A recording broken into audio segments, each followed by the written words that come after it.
En este mundo hay dos perfiles de personas. Y tú y yo esta mañana estamos metidos o caemos en la categoría de uno de esos dos perfiles de persona. Así que pon mucha atención, porque independientemente de cuál sea tu perfil, independientemente de cuán negativo o positivo se vea tu ubicación en ese perfil, este texto que vamos a exponer hoy, esta mañana, tiene esperanza para los dos perfiles. Así que por favor, pon mucha atención. No te descalifiques rápidamente de lo que empieces a escuchar, más bien pon atención sin importar cuál sea tu perfil. Y el perfil es este, o los dos perfiles de los que estoy hablando son estos: los sometidos y los rebeldes. Los sometidos y los rebeldes. Esos son los perfiles de los que estoy hablando esta mañana. Los sometidos que son amados por Dios y los rebeldes que mientras se mantienen rebeldes son despreciados por Dios. Los sometidos que siguen a Dios en los términos de Dios y los rebeldes que pretenden seguir a Dios, pero no en los términos de Dios. Y es por eso que son rebeldes. Así que, ¿con qué perfil crees tú que te vas a comenzar a identificar esta mañana? Es una buena pregunta para el inicio del sermón. Normalmente las preguntas las tengo después de mis puntos de mi sermón, pero yo creo que es bueno que comencemos con esa pregunta, que empecemos a generar esa idea de poder autoexaminarnos y decir, ¿dónde estoy parado con respecto a qué grupo de persona pertenezco yo esta mañana? ¿Con quién me identifico esta mañana?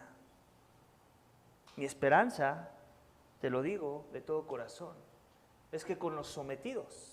Sin embargo, existe el peligro de que como todo buen infiltrado, como vimos la semana pasada, tu identidad sea la de un rebelde que se quiere hacer pasar por un sometido. Un rebelde que tarde, que temprano hará daño a la iglesia de Cristo, revelando así su verdadera identidad.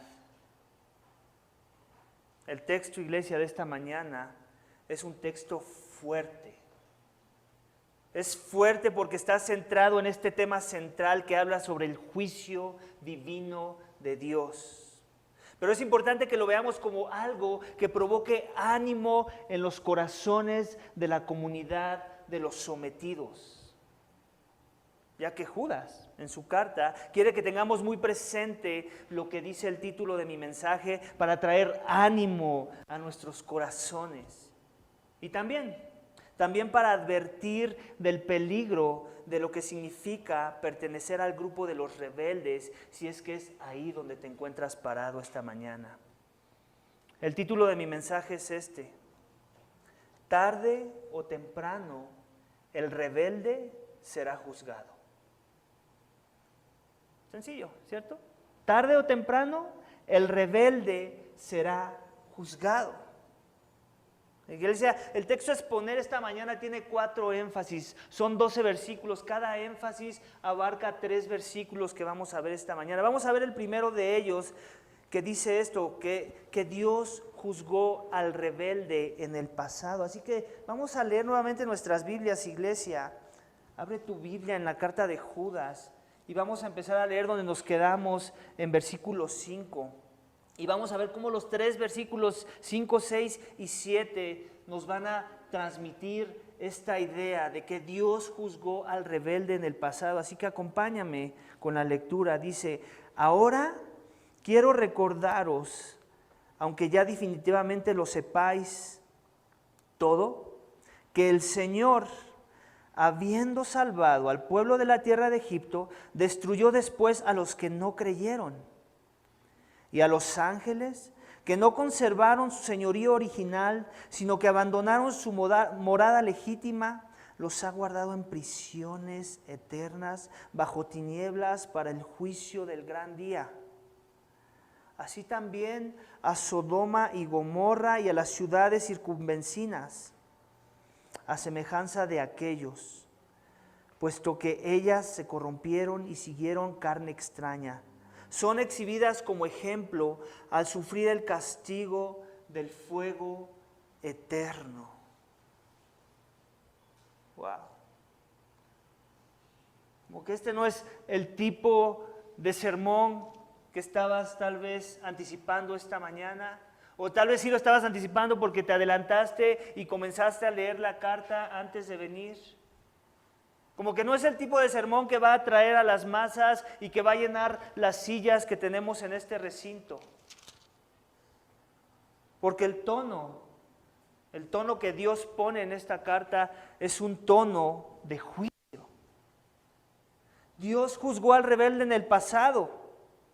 Dice Judas, quiero recordaros algo que ya saben. O sea, no, está asumiendo que la audiencia original ya sabe de estas cosas. Simplemente él la quiere recordar porque él quiere aterrizar un punto a su favor. Porque quiere hacer una comparación de caracteres. Aquellos que ya mencionó, esos infiltrados, los quiere comparar con todo lo que ha dicho o lo que va a comenzar a decir en esta carta. Y lo primero es esto. Los está comparando con Israel, el pueblo elegido de Dios.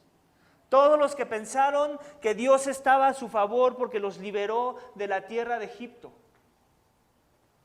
Todos los que seguramente se jactaron de que su Dios era más poderoso que el de todas las naciones. ¿Y qué dice de ellos? Que Dios los destruyó. ¿A quiénes? A los que no creyeron. Entonces te das cuenta, tú puedes estar dentro de una cobertura, una comunidad a la que Dios le ha puesto favor, y aún dentro de esa misma comunidad, tú mismo un día ser destruido. Si estás familiarizado con el libro de Génesis, sabemos que de la generación de los que salieron de Israel, solamente 2 pasaron a la tierra prometida. Toda la demás generación murió. No, Dios no les permitió ver ese descanso prometido. ¿Por qué? Dice el texto. Porque no creyeron. La incredulidad trajo el juicio sobre sus vidas. ¿Te das cuenta? El tamaño, el nivel del Dios del que estamos hablando, que no le importó que después las naciones tal vez se burlaran y dijeran, ¿y dónde están todos esos que sacó de Egipto? ¿Cómo para qué los sacó entonces? ¿No será que tenían razón que estaban mejor en Egipto? A Dios no le importan las opiniones de los hombres, ni las conclusiones a las que queramos llegar por cómo es que Él obra en medio de los hombres. Él es soberano y su santidad está por encima de nuestras opiniones. Y si Él tiene que destruir a todos, con excepción de 2, de una nación ante la cual Él se quiso glorificar y mostrar su poderío, su soberanía sobre los ídolos, Él lo va a hacer. Porque se trata de Él y no de nosotros. El siguiente, a los ángeles que no conservaron su señoría original, sino que abandonaron su morada legítima, los ha guardado en prisiones eternas, bajo tinieblas, para el juicio del gran día. Esos ángeles de los que está hablando el texto, obviamente son ángeles caídos. Son ángeles caídos, y al texto al que está haciendo referencia este pasaje está en Génesis 6. Si quieren, para que se acuerden, estamos leyendo el versículo 6 de Judas. Ustedes pueden encontrar en capítulo 6 de Génesis, versículos 1 al 4, este texto, y dice: aconteció que cuando los hombres comenzaron a multiplicarse por la faz de la tierra y les nacieron hijas, los hijos de Dios vieron que las hijas de los hombres eran hermosas y tomaron para sí mujeres de entre todas las que les gustaban. Entonces el Señor dijo: no contenderá más mi espíritu para siempre con el hombre, porque ciertamente él es carne, serán pues sus días 120 años. Obviamente este texto tiene una interpretación a la que podríamos profundizar, pero ahorita lo único que necesito que me creas es esto, que de lo que está hablando estos hombres, estos que escogieron mujeres, los hijos de Dios que escogieron mujeres, son ángeles caídos de los que está hablando. Son ángeles caídos de los que está hablando. Y son de esos mismos ángeles que quisieron transgreder su propia naturaleza, porque aún caídos le deben devoción a Dios. Pero en su perversión caída de un ser, una criatura angelical caída, quisieron cometer tal abominación y lo hicieron. Se metieron con las humanas, sexualmente hablando. ¿Te das cuenta de tal perversión? Y checa, lo peligroso de esto, o más bien lo fuerte de esto, es los ejemplos que Dios está usando para empezar a comparar a los infiltrados de los que ya vimos en los versículos pasados con ejemplos tan fuertes de perversión, de gente que merece el juicio de Dios, como los ángeles a los que Dios puso bajo tinieblas para el juicio del gran día. ¿De qué gran día está hablando? Obviamente del juicio final, donde Satanás y sus demonios y todos aquellos que no doblaron sus rodillas ante Jesús van a ser lanzados. El siguiente ejemplo de juicio del pasado es versículo 7. Así también Sodoma y Gomorra y las ciudades circunvecinas, a semejanza de aquellos, puesto que ellas se corrompieron y siguieron carne extraña. ¿A semejanza de quién aquellos? De los ángeles de los que habló del versículo pasado. Son exhibidas como ejemplo al sufrir el castigo del fuego eterno. Si recuerdas un poco la historia, también en Génesis, Lot, el sobrino de Abraham, vivía en este poblado de Sodoma, en las ciudades de Sodoma y Gomorra, y el juicio de Dios iba a caer sobre ellos. Dios envió unos ángeles para advertir a Lot y a su familia, y los citadinos, los ciudadanos, cuando vieron los ángeles, se querían acostar con ellos, querían tener relaciones sexuales con los ángeles, y obviamente eso Lot no lo permitió. Después fueron esos mismos ángeles los que trajeron juicio sobre esas ciudades. Pero la idea es la misma, la perversión del pecado, la licencia del pecado, la idea de creer que podemos hacer con nuestros cuerpos lo que nosotros se nos antoje, como si Dios no tuvo un diseño original que Él propuso para que lo honráramos. Entonces, ¿te das cuenta lo grave del infiltrado, de muchas veces lo que trae en la mente los infiltrados? Dios los está asociando con perversiones sexuales. Aquellos que pervierten la gracia que ya vimos en el versículo 4. Dios los asocia con perversiones sexuales muchas de las veces. Muchas de las veces por eso pervierten la gracia. Su motivación es en el sexo. Su mente es la de un incrédulo, como los hijos de Israel. Su entendimiento está entenebrecido. Están corrompidos por el pecado. No pueden distinguir entre el bien y el mal. Sin embargo, presentan apariencia de piedad. Así que Dios juzgó al rebelde en el pasado, iglesia. Y muy duramente. ¿Cómo juzgó a Sodoma y Gomorra? Con castigo del fuego eterno. Llovió fuego sobre esas ciudades, fueron arrasadas, fueron fulminadas. Dios quiere que temamos su santidad, que tengamos cuidado de saber en dónde estamos parados con respecto al perfil de persona que somos. Porque Él no se va a andar a medias tintas con nuestras almas. Él ama más su santidad de lo que ama a los hombres. Nos tiene que quedar bien en claro eso. La religión cristiana no es una religión centrada en el hombre, es centrada en Dios.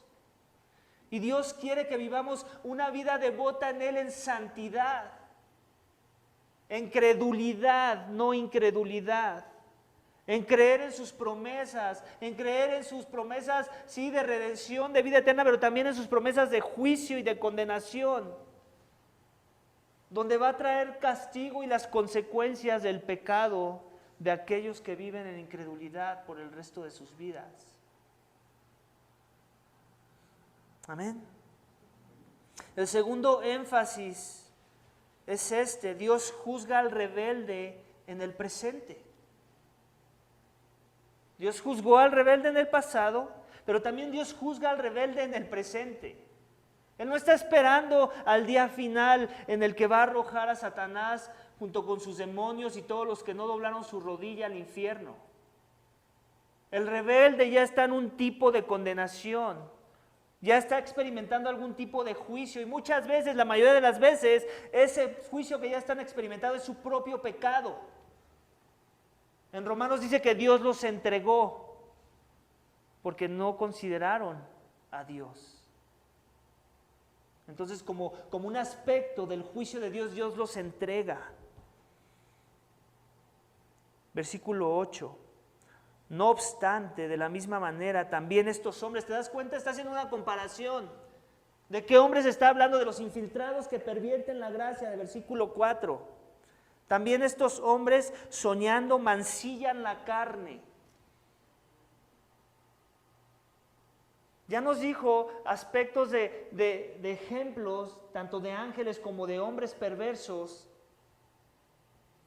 que cometen atrocidades con la carne. Bueno, pues estos hombres, dice, mancillan la carne, traen ese mismo sentir, son dominados bajo ese mismo espíritu, mancillan la carne, soñando. ¿Te das cuenta? El énfasis de esos hombres no es en la palabra. Sus argumentos no son con la palabra. Sus justificaciones del por qué hacen lo que hacen, por qué están dando licencia al libertinaje, no es la palabra. Quieren traer a la atención otras cosas. En este caso el énfasis son sus sueños. Como diciendo, sus sueños, Dios ya me dio una revelación a mí. Me imagino que has escuchado de esas iglesias, o de esos pastores, o de esos supuestos apóstoles, que ponen su autoridad, ponen su revelación, su sueño, lo que Dios les hizo sentir, por encima de lo que ya Dios reveló y que es claro y que debemos de humillarnos. Así son estos infiltrados. Mancillan la carne, rechazan la autoridad y blasfeman de las majestades angelicales. Aquí de la autoridad que están hablando es la autoridad de la que ya habló en versículo 4. Dice, la gracia de Dios en libertinaje, y niegan a nuestro único y soberano Señor Jesucristo. Esa autoridad está hablando. Y obviamente de cualquier cosa, bueno, más bien de cualquier persona que represente esa autoridad. Pero últimamente es la autoridad de Cristo. Eso es algo que a los pastores, te confieso, nos trae consuelo. Últimamente, cuando las personas se van en una actitud de rebeldía de las iglesias, sí entristece y duele, obviamente, somos de carne, pero ¿sabes cuál es el primer pensamiento con el cual queremos abrumar nuestras mentes? Su problema de esa persona, de esas personas, no es conmigo, es con la autoridad divina, es con Dios. Yo solamente fui un vocero, yo solamente establecí el principio, yo solamente hice la exhortación para regresar a los caminos. Pero últimamente tu problema, si ha salido mal de una iglesia y no necesariamente tenías un argumento bíblico para salir de ahí, es con Dios. Quiero que lo sepas. Y no importa cuán mal quieras hacer sentir a los líderes de esa iglesia con tus comentarios, o con tus burlas, o con tus difamaciones, últimamente tu problema más fuerte es con Dios. Tal vez lo vas a lograr, tal vez los vas a humillar, tal vez vas a hacer que hasta se bajen del púlpito, de tal mal que los vas a hacer sentir. Pero tu problema va a ser con Dios, ultimadamente. Y Él es el que trae el juicio verdadero. Blasfeman las majestades angelicales. Está hablando de demonios. No está hablando de que blasfeman a Miguel o a Gabriel o a los ángeles, a los querubines que están ahí en el cielo. O sea, blasfeman. Me imagino que estás familiarizado con esas sectas del cristianismo que se quieren poner al tú por tú con los demonios y reprenden y atan demonios y blasfeman. Bueno, pues de eso se está hablando. De los que enseñan esas cosas y claro, también de los que las practican, que los siguen, que aprenden de ellos y que se llenan con esas cosas, que les dan una apariencia de piedad. ¿Para qué? Para dar rienda suelta a su pecado, para mancillar la carne. Dice, pero cuando el arcángel, versículo 9, cuando el arcángel Miguel contendía con el diablo, disputaba acerca del cuerpo de Moisés, no se atrevió a proferir juicio de maldición contra él, sino que dijo, el Señor te reprenda.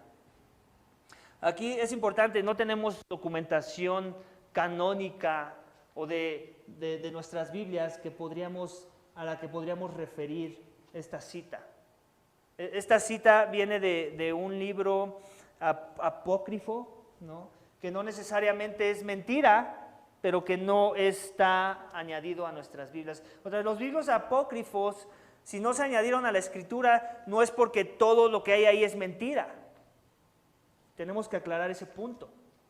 Los libros apócrifos no se añadieron a la Escritura porque no son consistentes con el mensaje general de la Escritura y que exalta la Escritura, que es el Evangelio mismo. Eso es lo único que los descalifica. Pero por eso no significa que no hay verdades en los libros apócrifos. Y tan hay verdades que Judas, de una carta que sí está inspirada, que está en nuestro canon, que Dios quiso poner ahí, lo ocupa para hacer referencia a un hecho que es verdad. Y así es como lo tenemos que ver, como verdad. Porque Judas no está pintando aquí una ilustración en nuestras mentes, ni en la mente de la audiencia original. Él quiere que veamos este suceso como un suceso verdadero, que sucedió. Dice que el arcángel ni siquiera se atrevió a proferir maldición ¿contra quién? Contra el diablo. Imagínense un arcángel, un ser tan sublime y exaltado, que Dios los ocupa para traer juicio sobre las naciones. No se atrevió a ponerse él en posición de juez contra Satanás. Pero cómo nos encanta a nosotros ponernos como jueces, mandando a las personas al infierno muchas de las veces. Eso es lo que hacen los infiltrados, eso es lo que hacen las sectas, eso es lo que hacen los falsos maestros. Piensan que porque tienen al Espíritu Santo, aunque no lo tengan, pero eso creen, pueden hacer ese tipo de cosas. Porque el que vive en mí es más fuerte que el que está allá afuera. Porque yo soy un hijo de Dios. Porque si el Espíritu Santo mora en mí, ¿quién contra mí? Si Dios con nosotros, ¿quién contra nosotros? Todo revuelto, torcido, sacado fuera de contexto para justificar este tipo de acciones. Dios nos dice que sí, que nuestra guerra no es contra sangre y carne, sino contra principados y potestades. Pero también nos da un orden y una forma en la que vamos a contender ardientemente por la fe. Y no es sintiéndonos Goliat. Dice, aquí es la parte del énfasis de mi sermón, que Dios juzga al rebelde en el presente, versículo 10. Mas estos blasfeman las cosas que no entienden y las cosas que como animales racionales conocen por instinto. Por estas cosas son ellos destruidos. ¿Te das cuenta? No está diciendo serán ellos destruidos, sino ya están siendo destruidos. Sus propias blasfemias, su propia forma de pensar, su propio libertinaje, su propio entendimiento, que no es el entendimiento de la palabra de Dios, sus propias blasfemias de la verdad, su propia naturaleza. ¿Te das cuenta con qué los está comparando? Con animales irracionales. ¿Qué hace un animal? Actúa por instinto, ¿cierto? Los animales actúan, sí, hay un grado de inteligencia en algunos animales, no vamos a negar eso, pero de manera natural, ellos actúan por instinto. Te voy a poner el ejemplo, mis peces. Mis peces me ven y se acercan al cristal, como mascotitas, como perritos. Y ellos ya saben que cuando yo apago el oxígeno, ya tienen que ir para arriba. Todos los tienes allá arriba abriendo su boca, por instinto. Todavía ni les cae la comida y ya están abriendo su boca, por instinto. A veces le apago sin querer el filtro del agua y ellos piensan que les voy a dar de comer y suben, aunque no les voy a dar de comer. Por instinto, aunque no vean comida, ya están ahí. Bueno, pues con eso los está comparando Dios a estas personas. Gente que actúa por instinto, por su instinto carnal, por su instinto no regenerado, por su instinto de que el Espíritu Santo de Dios no mora en ellos.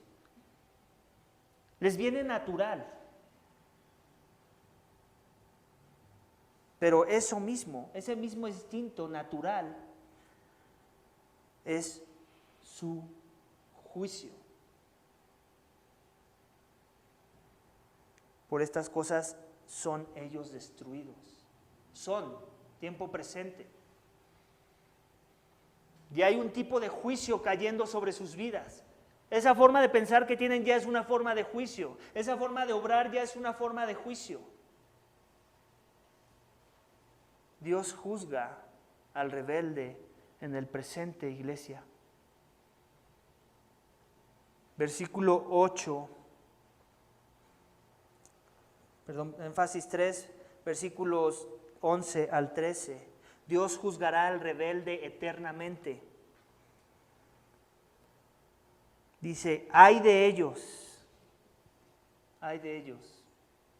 Aún Judas, en medio de las fuertes declaraciones que hace, podemos ver que tiene al Espíritu Santo. Ese ay de ellos es lástima, es compasión, es un tono de advertencia. Ay de ellos, ay de ellos.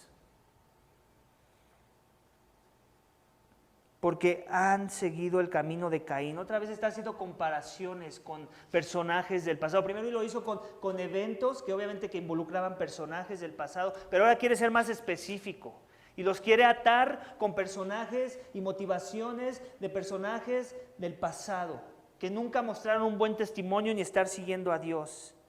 Dice, porque han seguido el camino de Caín. Todos sabemos quién es Caín, amén. Uno de los hijos de Adán y Eva, el que mató a Abel. Y ¿alguien sabe? Entonces pregunta, ¿alguien sabe por qué el sacrificio de Caín no fue acepto a los ojos de Dios? ¿Cómo? ¿Por la actitud? Ok, sí, va por ahí la respuesta, pero más específicamente. Ok, se las voy a decir. Si quieren vayan para que lo tengan en mente. Hebreos 11.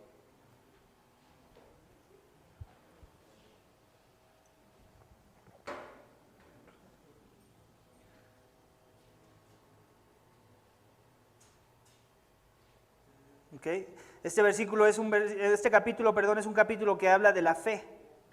Y en versículo 4 dice, por la fe Abel ofreció a Dios un mejor sacrificio que Caín. Entonces sí fue la actitud, pero más que la actitud, fue la fe.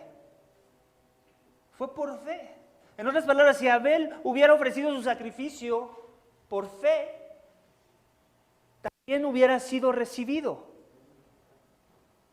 La fe fue el factor clave. Y sin fe, dice la palabra de Dios, nadie puede agradar a Dios. Nadie.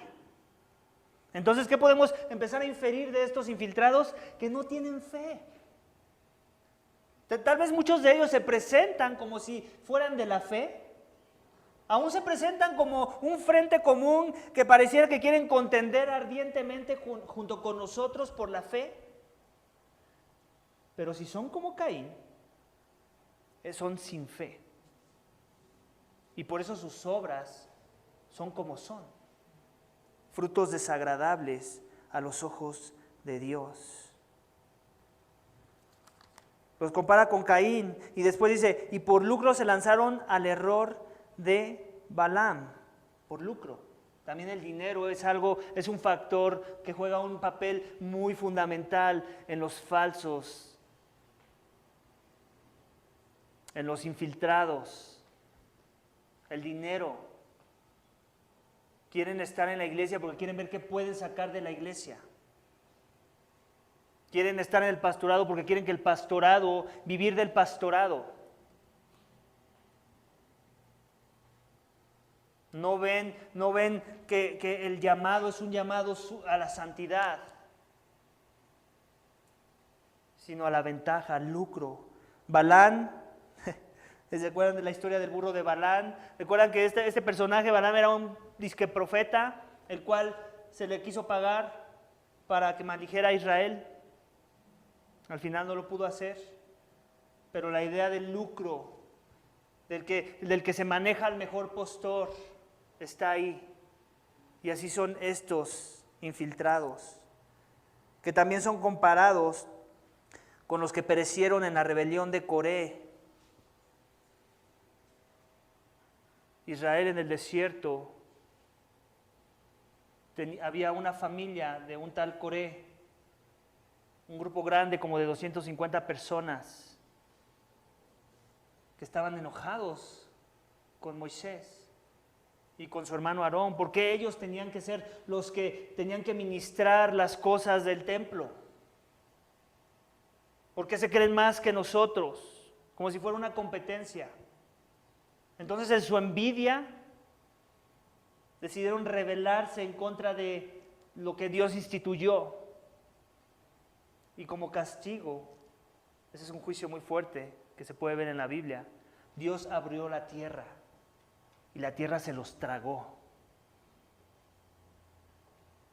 Como esos ejemplos tan fuertes sobre los cuales Dios trajo juicio tremendo. Caín, ¿recuerdas? También fue expulsado, fue exiliado. Una forma de juicio. Sus descendientes, unos opositores. Iglesia, tenemos que detenernos un poco aquí y entender el peso del argumento de Judas. Aquí no estamos jugando juegos, iglesia. Aquí no venimos a regalarle nuestras 2 horas al Señor el domingo y pensar que todo el resto de la semana nos pertenece a nosotros. Aquí o somos rebeldes o somos sometidos. Dios quiere que veamos el peso del argumento y del juicio que trae en contra de aquellos que son rebeldes, que son como los ejemplos que ya hemos visto, que no viven en devoción total a Dios, ni en conformidad y sometimiento a su palabra.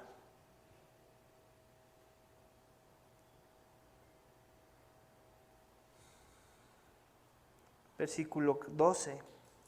Estos son escollos ocultos en vuestros ágapes.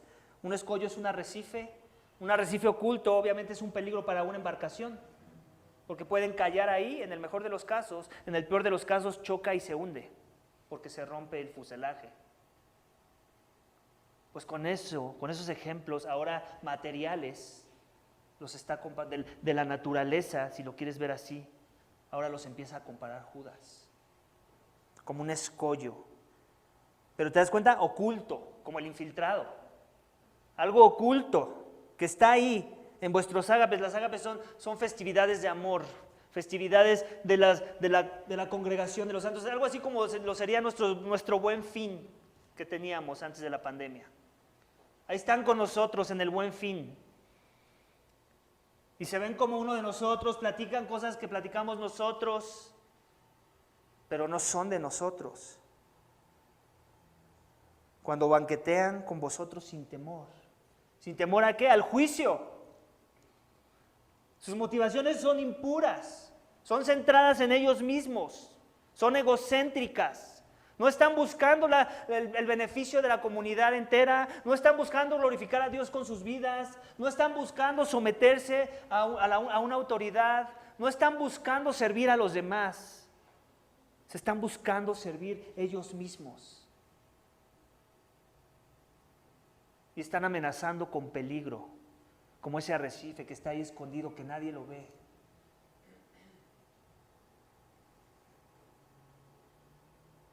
Apacentándose a sí mismos, egocentristas. Son nubes sin agua llevadas por los vientos. ¿Una nube qué promete? Lluvia. Pues ellos se ven como nubes, pero adivina qué. No tienen agua. No tienen la esencia, no tienen lo que se espera, no bendicen, traen más maldición que bendición a las comunidades de fe. Esos son. ¿Quieres otro ejemplo? Son árboles de otoño sin fruto. Lo mismo que esperarías de un árbol, ¿cierto? Que dé su fruto, ya sea una flor, si es lo que tiene que dar flor, o una manzana si lo que tiene que dar es manzana. Pero un árbol de flor o de manzana que no dan lo que se supone que deberían estar dando según su naturaleza, entonces, ¿qué podemos concluir de esa naturaleza? Que está corrompida, que está torcida, que es un engaño.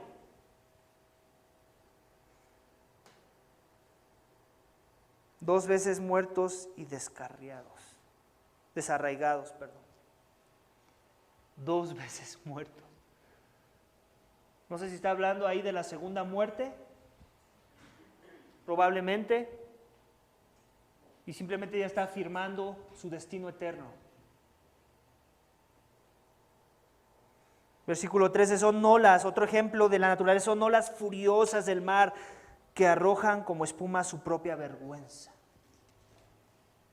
Se ven fuertes, se ven como que vienen con toda la pila. Se ve que vienen con todo, que están con nosotros en todo. Están dispuestos a llevar la carga del ministerio por algún tiempo. Pero después arrojan su espuma y revelan su verdadera identidad, sus verdaderas motivaciones. ¿Qué era lo que los motivaba el hacer lo que hacían? Nunca fue la gloria de Dios. Nunca fue la edificación del cuerpo. Todo era para ellos.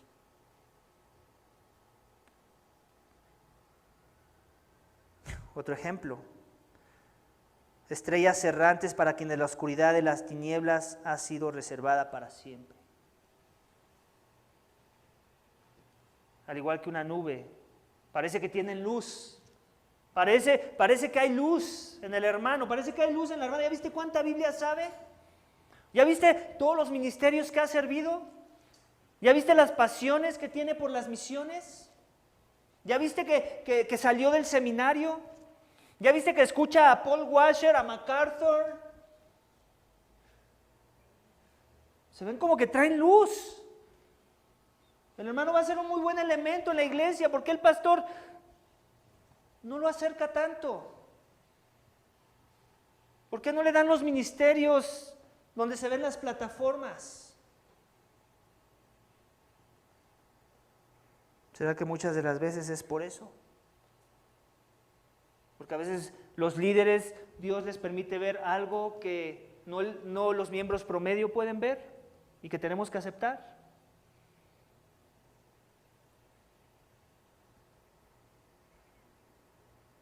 ¿Te das cuenta? El destino final, la oscuridad de las tinieblas ha sido reservada para siempre. Nunca salieron de tinieblas a luz. Su condenación estaba en las tinieblas y continuó y perseveraron en las tinieblas. Y su destino final es para siempre eternamente en las tinieblas. Dios juzgará al rebelde eternamente, iglesia.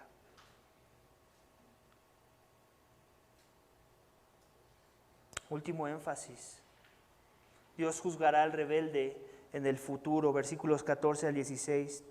De estos también profetizó Enoc en la 7ª generación desde Adán, diciendo: He aquí, el Señor vino con muchos millares de sus santos para ejecutar juicio sobre todos y para condenar a todos los impíos de todas sus obras de impiedad que han hecho impíamente y de todas las cosas ofensivas que pecadores impíos dijeron contra él.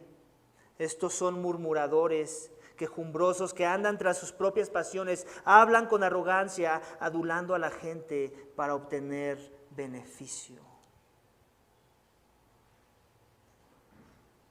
Iglesia, Dios juzgará al rebelde en el futuro.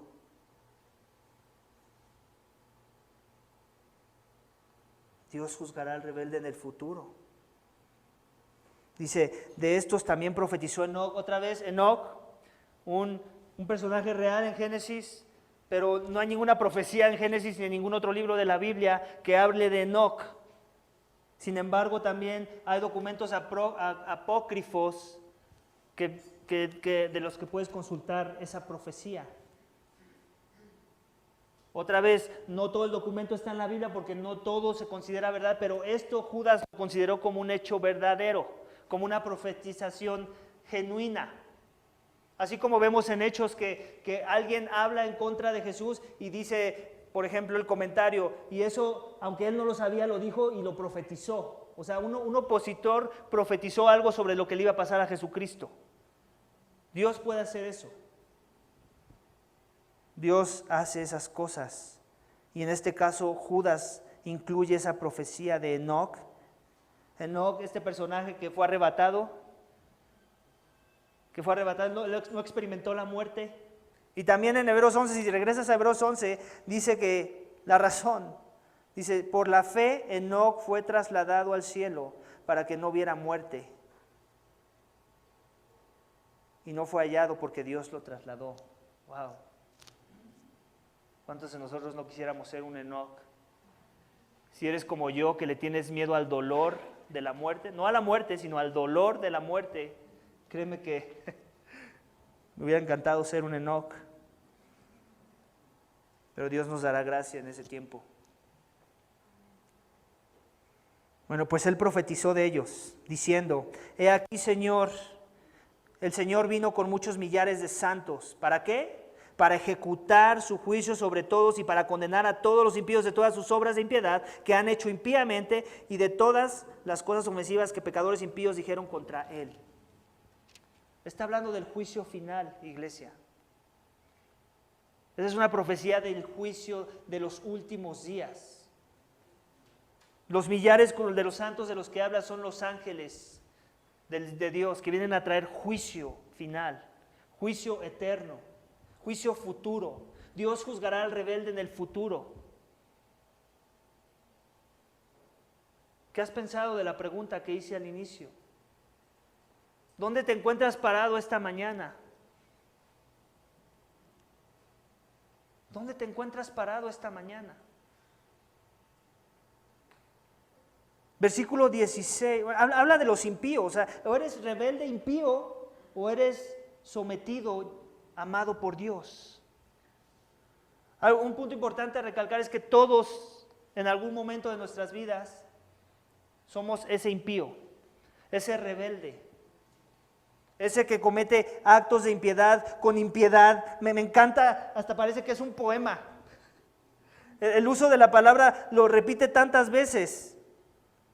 A los impíos, con sus obras impías que han hecho impíamente, pecadores impíos. O sea, el énfasis es ese. Estas personas, la identidad que les quiere poner a estas personas es la de esos impíos, pecadores, que no tienen ningún temor de Dios, ninguna reverencia a la santidad de Dios, o a sus atributos, o a su ley, o a su palabra. Iglesia, yo sé que al inicio cuesta trabajo relacionarnos más en el contexto de iglesia en el que estamos, de cómo es que esto aplica a nuestra iglesia. Yo no he visto a nadie aquí echando fuera demonios o haciendo ataduras. A veces lo hacemos de broma, ¿cierto? Pero no necesariamente lo creemos, ¿no? Pero ¿sabes qué nos puede ayudar a identificarnos un poco más para saber dónde estoy, en qué perfil estoy parado? Lo que dice versículo 16. Yo creo que en eso sí. Yo creo que eso como que va más adecuado al contexto y el tipo de iglesia que somos. Estos son murmuradores, quejumbrosos, que andan tras sus propias pasiones. Aquel que viene con su sueño ministerial, aquel que viene ya con su agenda ministerial y que lo único que está buscando es que se le apruebe. Y si no se le aprueba, somos una mala iglesia. No somos una iglesia sana. No somos una iglesia tan comprometida con las misiones o con el evangelio, o no hay amor. Entonces murmuro, me quejo. Nada de lo que se hace es bueno, todo es quejo. ¿Por qué se gastó dinero ahí? ¿Por qué el pastor hizo esto o aquello? ¿Por qué el hermano sigue sirviendo? ¿Por qué el hermano no empieza a servir? Todo es una cuestión de queja. Nada es agradecimiento. A veces, fíjate, podemos ser quejumbrosos pasivos. Y examínate ahí también. Muchas veces, ¿sabes cómo podemos identificar a los quejumbrosos pasivos? Cuando no somos agradecidos con nada. Todo el tiempo estamos juzgando lo que se hace, cómo se hace, por qué se hace, cuándo se hace, quién lo hace, por qué tanto dinero para hacerlo. Todo el tiempo. Ese es nuestro filtro. La idea de que yo lo puedo hacer mejor. La idea de que eso no es la iglesia sana. Entonces no es la iglesia reformada. Entonces no es una iglesia bíblica. Entonces la palabra no es central. La falta de agradecimiento, iglesia, escúchame bien. Si no te quieres ver como aquellos infiltrados, quejumbrosos, y tal vez no necesariamente expresas tu quejumbrez, expresa agradecimiento por lo que se hace, sin importar si salió bien o no el servicio, sin importar si el pastor dijo la palabra correcta o no en el sermón, sin importar si la ilustración fue la mejor o no. Crezcamos en agradecimiento, porque eso es lo que la Biblia nos enseña, que seamos agradecidos todo el tiempo para con el Señor. No quejumbrosos, no rebeldes, quejumbrosos, murmuradores que andan tras sus propias pasiones. Si eres un miembro sano, escúchame bien, para un pastor sano, un miembro sano es aquel que se somete a la agenda de la iglesia. Ese es sano, para empezar, sin importar si eres el más maduro en cuanto a tu teología o no. Eso lo arreglamos aquí, no te preocupes. Pero si no eres sometido, quiere decir que no eres enseñable, quiere decir que no eres humilde, quiere decir que eres uno de estos de los que habla el texto, infiltrados. Que no viene a edificar, sino a destruir. Que no viene a crecer, sino a pretender que ya lo sabe todo. No lo sabemos todo, iglesia. Yo no lo sé todo. Yo por eso sigo estudiando, yo por eso tengo que consultar comentarios cuando preparo un sermón. No pienses que yo vengo aquí con mis propias ideas. Cuando quieras te digo cuáles fueron los comentarios que usé para confirmar lo que ya entendía, a veces para que me ayudaran a entender algo que no entendía, como lo de los ángeles que te dije. Tenemos que crecer en humildad, en ser agradecidos y no quejumbrosos.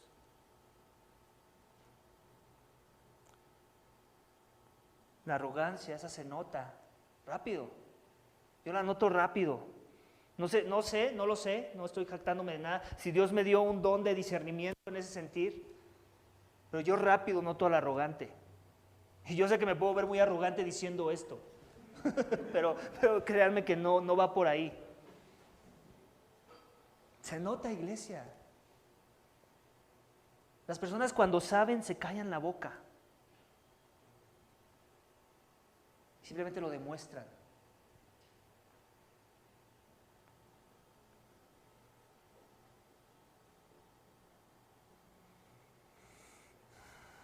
Adulando a la gente para obtener beneficio. Iglesia, les digo algo, y no va con ninguna raíz de amargura, se los prometo. Se los prometo en serio. Pero los mejores aduladores que ha tenido esta iglesia ya no están aquí. Ya se fueron. Y miren que me llegaron a adular. Obviamente nunca me hicieron comezón, porque no es lo que yo estoy buscando, que me adules. Si eso estuviera buscando, ellos seguirían aquí, créeme. Y algunos tal vez ya hasta serían pastores. Pero no va por ahí. Porque se trata de Dios y no de mí. Se trata del Evangelio y no de mí. Se trata de la proclamación de la verdad y no del que la proclama.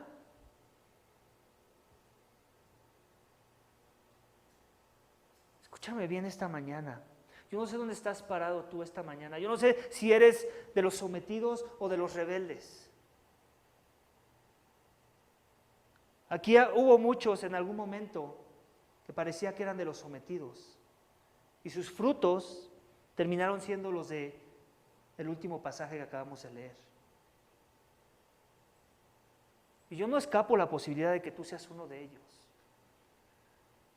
Pero si es así, no quiero que te vayas. Quiero que te arrepientas. Quiero que conozcas la gracia que ellos pervirtieron. La gracia del Evangelio de Dios. Que Cristo murió por esos pecados, por esas formas de pensar, por esas formas de actuar, por esas motivaciones torcidas, por esas inclinaciones sexuales torcidas, perversas. Cristo pagó por ello. Él murió por los pecados de los rebeldes. El que nunca se rebeló sufrió la ira que los rebeldes merecían, la ira divina y santa de un Dios que juzga con justo juicio, que juzga porque Él es el juez más santo y justo de toda la tierra y no va a dar por inocente al culpable. Así que si ese eres tú esta mañana, estás en el mejor lugar. Si te sentiste confrontado, qué bueno. Porque para eso es el sermón, para confrontarte, para tirarte al suelo, a la lona, pero después venga la gracia de Dios y te levante y te diga, mi hijo amado, te perdono, arrepiéntete, confiesa tu maldad, confiesa que has vivido como estos infiltrados, confiesa que tus motivaciones no son puras ni verdaderas al estar en esta iglesia o en cualquier otra iglesia. Y ven a la gracia, al perdón. Confiesa tus pecados, cree que Cristo los llevó en la cruz, que Él llevó el juicio que tú merecías, que el juicio sí ya cayó en el pasado y que cayó en una persona que se llama Cristo y que por medio de Él tú puedes ser salvo y perdonado y transferido de las tinieblas oscuras, eternas, a la luz admirable.